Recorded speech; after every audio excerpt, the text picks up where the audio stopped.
In this video, I will quickly show you how to deploy on Vercel using a custom domain. First, make sure your project is already deployed on Vercel. Next, go to the Vercel dashboard and select the project you want to connect to the domain.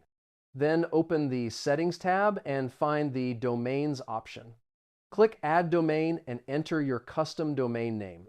Vercel will display the DNS settings that must be configured in your domain provider, such as GoDaddy, Hostinger, or Namecheap. Copy the DNS records provided and add them in your domain provider dashboard. After saving the DNS settings, wait a few minutes for domain verification. Once the configuration is complete, your website will be available using your custom domain.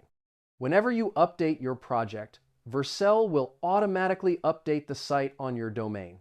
And that's it. Now you know how to deploy on Vercel with a custom domain easily. Save this video so you can check it again later if needed.